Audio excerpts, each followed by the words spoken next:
On the news, bandits kill 3 persons, kidnap 30 in fresh Kaduna church attacks. Tinubu condoles with Maiduguri flood victims, pledges federal government's support. And INEC says Julius Abure no longer Labour Party national chairman, cites violations.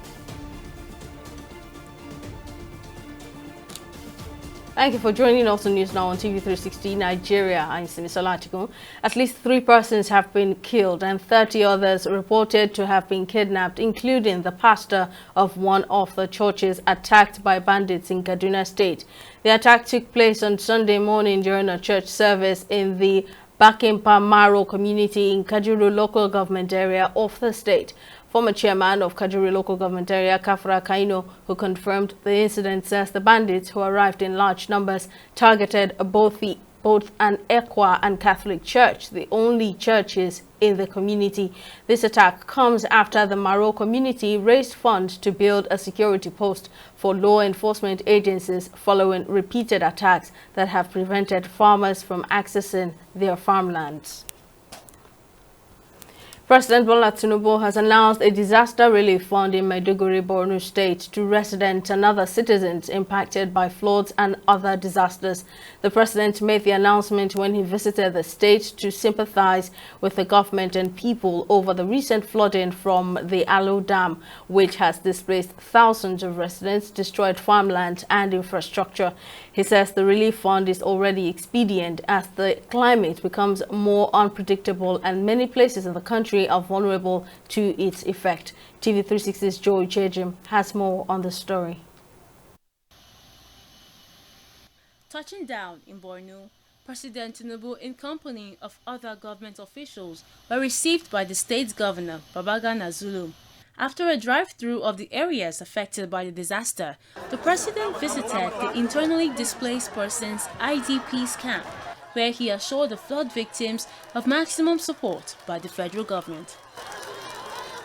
While commiserating with the Shehu of Borno, President Tinubu pledged his government's continued support for victims of natural disasters. In his comments, the Shehu of Borno urged the president to investigate the cause of the Alao Dam collapse and overflow into the town to prevent a recurrence. As a government, as Nigerian people, who pledge with you that we will help in the rehabilitation and resolution of problems there. It is our problem, not just your problem, not the problem of community alone. To find out the root cause of this flooding and address appropriately so as to avoid future occurrence, as over 80% of this town has been affected by this disaster. At the Borno State Government House in Maiduguri, Tinubu announced the creation of a disaster relief fund while inviting the private sector to collaborate to rebuild affected communities. He lauded the state government Zulum for prompt intervention as well as the theater command of the Nigerian military for the evacuation that saved many lives. For us, let me assure you that we are going to be with you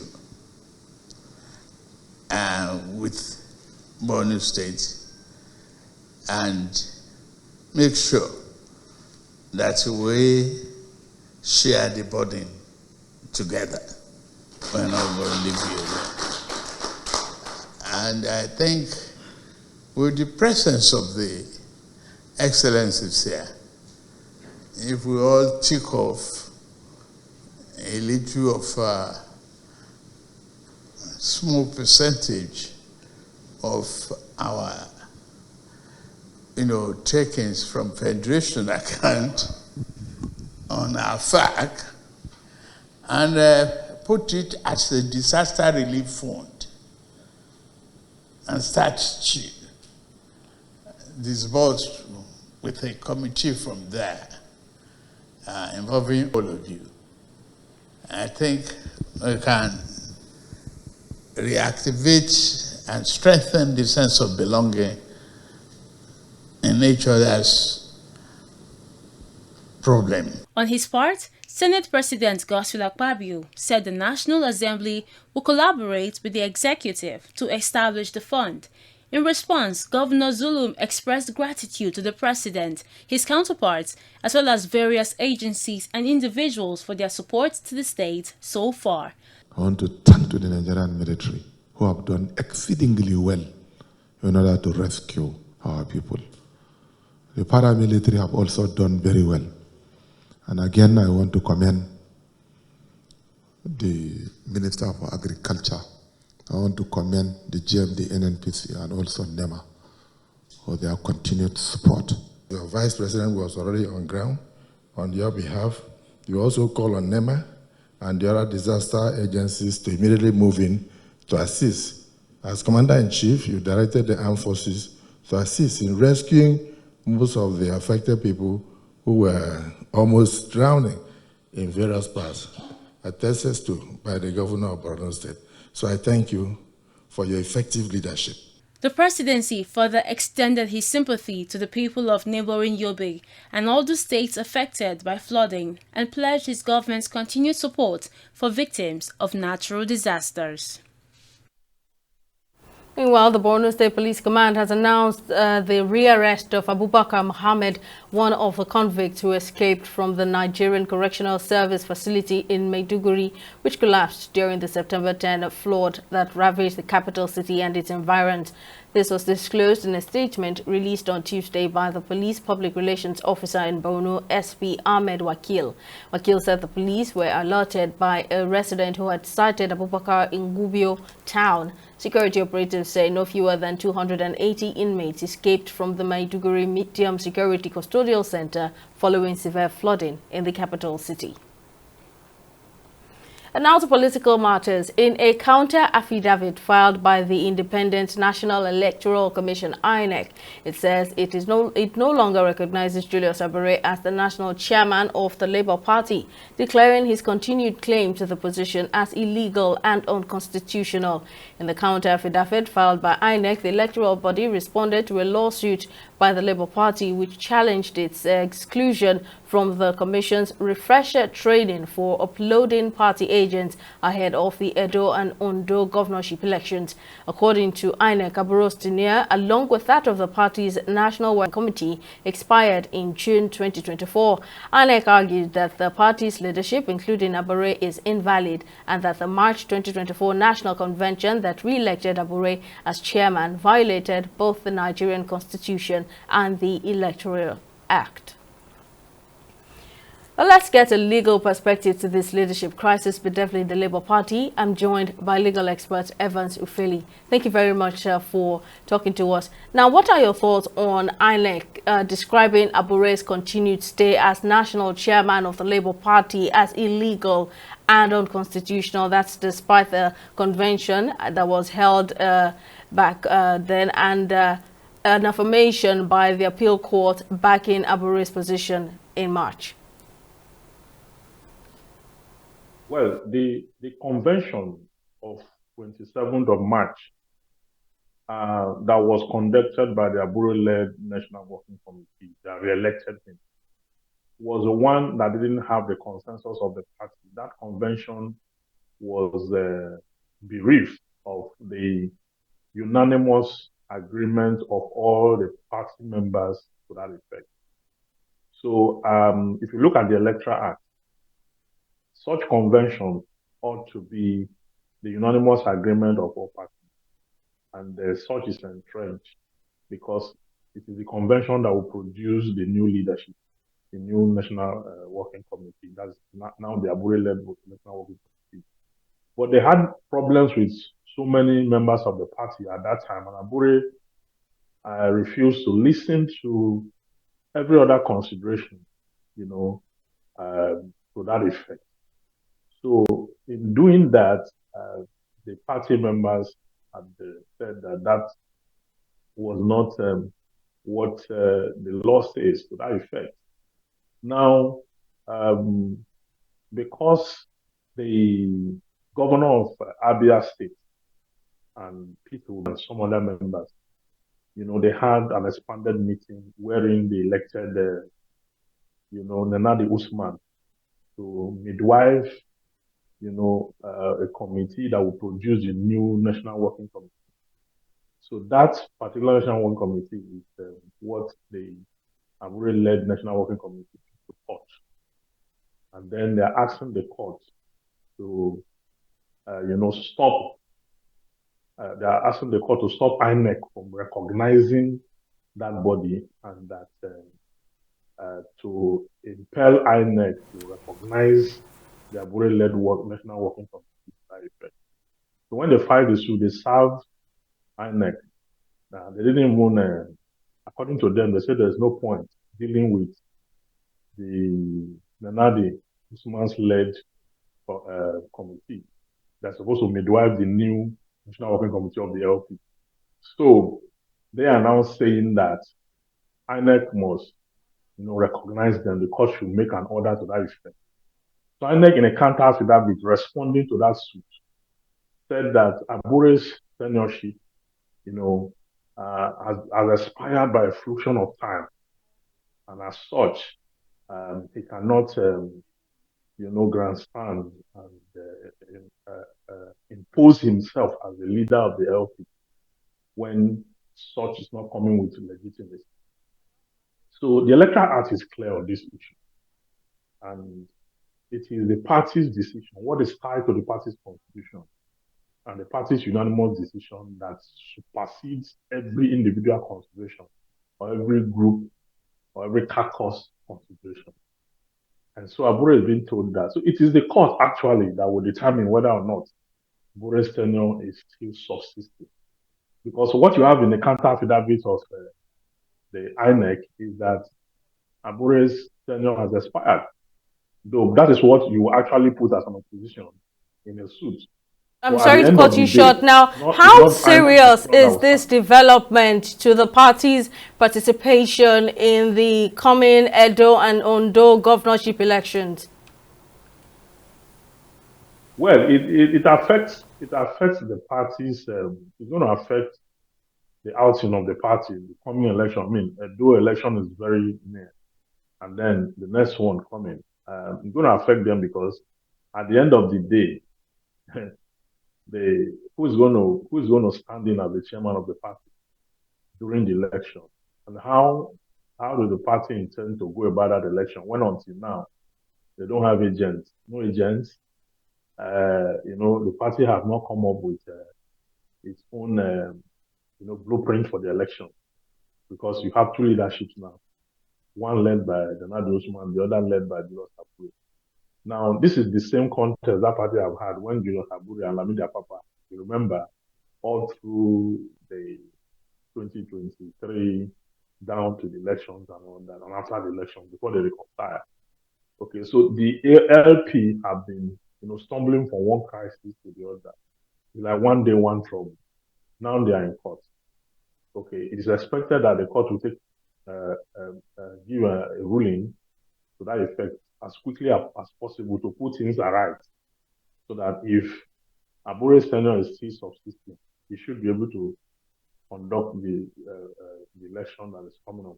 If his tenure has lapsed by a fraction of time, then the Nenadi Usman-led Johnson. But if the court does not take a decision early on this and allow the two wings to go in during the election, there's going to be a certain level of crisis, and that the court does not want. So I believe that the court will make a decision as quickly as possible. Well, like you said, it's one day, one trouble for the Labour Party.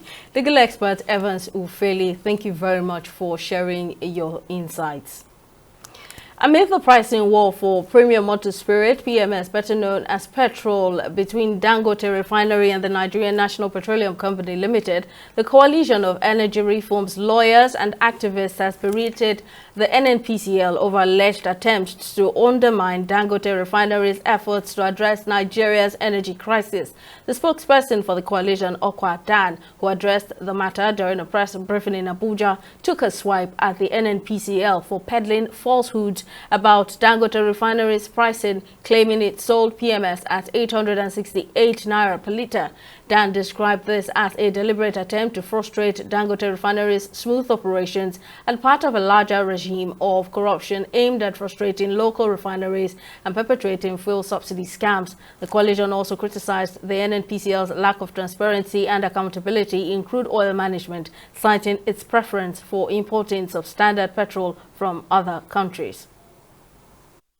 For decades, the NNPCL has operated in a manner that is characterized by a lack of transparency and accountability.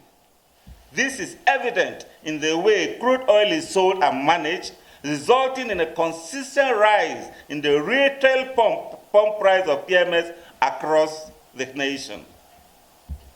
Over the years, Nigerians have borne the brunt of this corruption, with fuel scarcity and rising prices becoming almost a permanent feature of life in the country. At the heart of this crisis is the NNPCL, which continues to prioritize its fraudulent importation practices over the interests of the Nigerian people. It is a wholly indigenous initiative with billions of dollars in investment aimed at ensuring that Nigeria, an oil-producing nation, is finally able to refine its crude oil and reduce its reliance on imported petrol. However, rather than embrace this opportunity, the NNPCL has chosen to frustrate the smooth operation of the Dangote refinery. This deliberate misrepresentation of the PMS price is just one of the many tactics aimed at discrediting the refinery and discouraging its role in the Nigeria oil and gas value chain. We, the Coalition of Energy Reform Lawyers and Activists, view this as not only an attack on the Dangote refinery, but also as an affront to the collective aspirations of Nigerians who seek an end to the perennial fuel crisis. At this juncture, we wish to convincingly state that it is against this backdrop that the establishment of the Dangote refinery represents a beacon of hope for Nigeria. It's time for a short break, but still to come, Mali's army says capital Bamako under control following gun attack. We'll have details when News Now returns.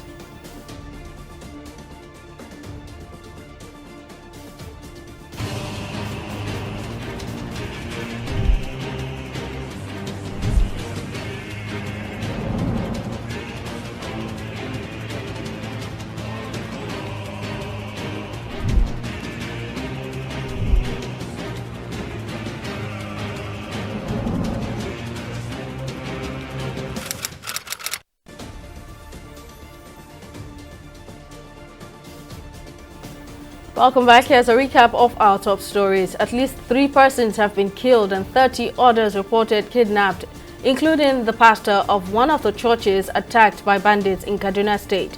The attack took place on Sunday morning during a church service in the Bakimpa Maro community of Kujuru local government area of the state.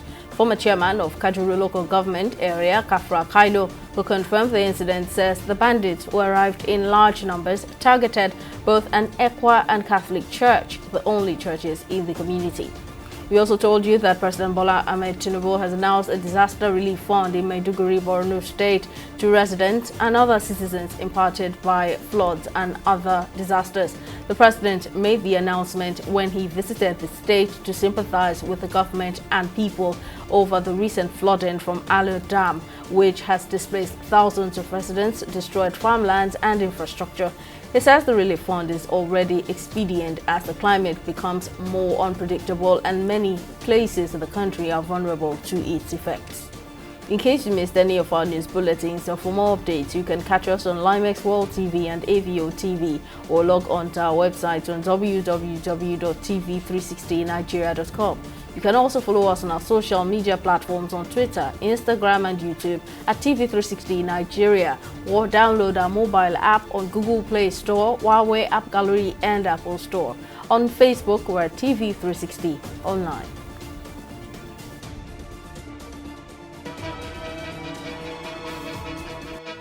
Opinions are free, facts are sacred, but truth is universal. How, in practical terms, can we, for instance, de-escalate the tension? When you go into public office, you must be ready to answer to the people. We know where the enemy is. 3 places. The Lake Chad Basin, the border area between Nigeria and Cameroon, and then the Sambisa Forest. On Digi 360, we give you a complete dose of everything. Opinion, facts, and undiluted truth. I hardly believe what politicians say in this part of the world. A new Nigeria is possible, a future is possible. We delve into the issues, dissect it so that you can understand it, use it to take action. I don't think there's any need for any governor to look for grant for ranching. Digi 360, dissecting the issues.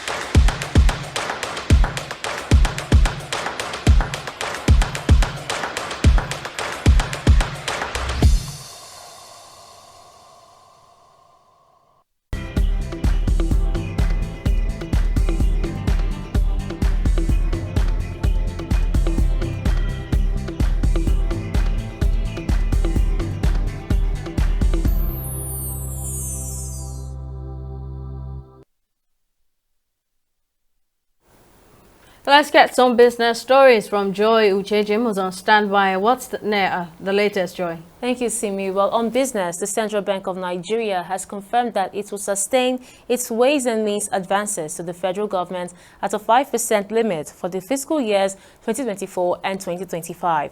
This information is based on the monetary, credit, foreign trade, and exchange policy guidelines for the fiscal years 2024 and 2025, published by the Apex Bank on Tuesday. The latest development is contrary to a bill passed by the National Assembly, which raised the maximum borrowing percentage in the Act from 5% to 10%. The CBN added that the advances would now be determined after recognizing the sub-accounts of the various ministries, departments, and agencies, which are now linked to the Consolidated Revenue Fund to arrive at the FGN Consolidated Cash Position. Still on business, the federal government says increasing halal exports will add $1.5 billion to Nigeria's gross domestic product by 2027. This was contained in a statement issued by Senior Special Assistant to the President on Media and Information, Office of the Vice President, Stanley Nkocha. According to the presidential aides, the initiative will bring together government agencies, private sector leaders, and international partners with a view to capitalizing on Nigeria's position as the 8th largest domestic halal economy globally. He added that a strategic focus on the halal economy opens up new avenues for Nigerian businesses to compete on the global stage. We'll take a short break and return with stock market reports.